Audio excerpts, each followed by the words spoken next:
Bien. Alors, là, je suis en train de donner un cours pour des gens qui ont fait bibliographie, qui ont fait archives, et qui sont intéressés par la question du patrimoine audiovisuel, la sauvegarde du patrimoine audiovisuel, qu'est-ce que ça représente et quels enjeux il y a derrière.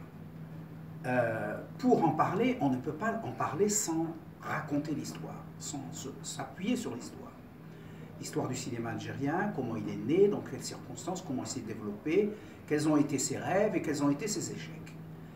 Alors moi, je m'appelle Ahmed Bedjaoui, je suis connu du public algérien pour avoir fait une émission pendant longtemps à la télévision où je parlais de cinéma, donc j'ai consacré ma vie à défendre le cinéma. Il y a 50 ans exactement, je finissais mes études à l'IDEC, je suis rentré à la Cinémathèque, j'étais affecté à la Cinémathèque pour quelque temps avant d'aller dans l'entreprise de cinéma.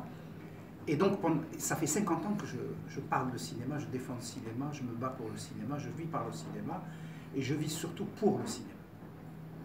Voilà. Et aujourd'hui, lorsque je parle à ces étudiants de l'histoire du cinéma algérien, en termes de sauvegarde, de préservation, de SOS quelquefois, pour la préservation de ce patrimoine tellement riche, dont il faut prendre conscience, c'est 50 ans de ma vie que je leur donne. 50 ans de ma vie, le temps que j'ai passé à la Cinémathèque, un an après sa création, j'étais là. Même si je ne suis pas resté longtemps, mais j'étais là, j'ai fréquenté les pionniers de la Cinémathèque, j'ai été avec les plus grands cinéastes du monde, Joseph Losey, Nicolas Arré, des grands, Joseph Forstenberg, vraiment les plus grands de cette époque-là. Et donc je leur donne mon vécu et également mon analyse du réel, du réel tel que je le conçois moi. Alors, on a conçu ce cours avec l'INA et le programme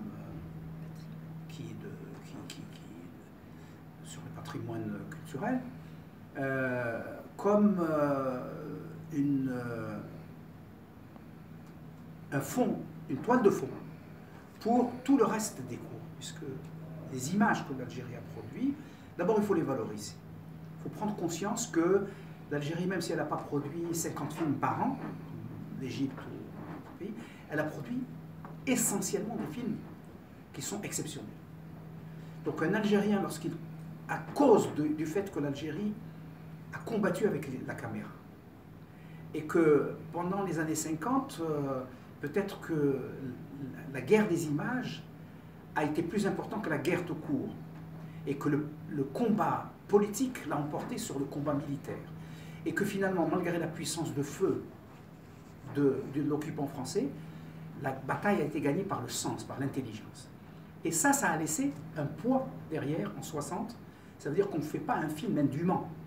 Chaque fois qu'un Algérien fait un film, il se dit, il faut que ce soit top niveau. Il y a un complexe, on ne peut pas faire du... On ne fait pas encore, jusqu'à présent, on ne fait pas un film commercial pour raconter une histoire policière banale ou un truc comme ça. Donc ça fait que le cinéma algérien se distingue par cette élévation des exigences. Et puis les cinéastes algériens sont héritiers de générations qui ont vu du film depuis un siècle maintenant. Les premières salles ont été construites très tôt par rapport aux autres pays du tiers-monde ici, parce qu'il y avait une population européenne. Et ensuite, les Français les Algériens ont été la majorité. Donc ça a créé quelque chose. Alors, on a sectionné ce cours en décennies. J'ai commencé par les années 50, et comment le cinéma est né dans la résistance. Ensuite, les années 60, les premiers pas du cinéma algérien. Et tout d'un coup, le rêve hollywoodien dans un discours révolutionnaire. Contradiction qui allait porter un ver dans le fruit du cinéma algérien. Les années 70, apparition des premières fêlures, des premières réflexions comme Omar Gatleto, etc., les premiers problèmes sociaux, et en même temps des dangers, des périls qui menaçaient la société algérienne.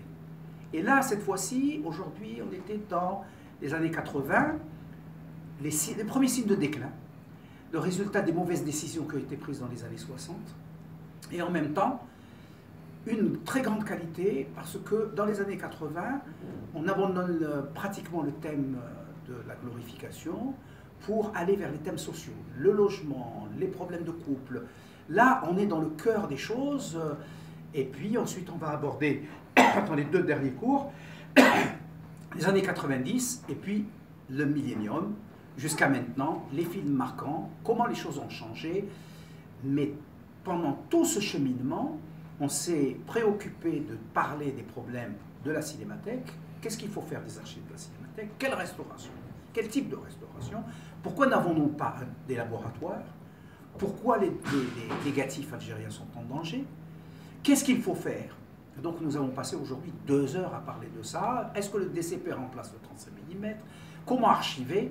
Donc en même temps qu'on leur donne des repères historiques pour comment le cinéma algérien a accompagné l'historiographie générale de l'Algérie contemporaine et de la naissance d'une nation comme cela. En même temps, on leur donne des clés pour réfléchir à comment sauver demain le cinéma algérien et comment sauver ce patrimoine exceptionnel que peut-être les jeunes sous-estiment.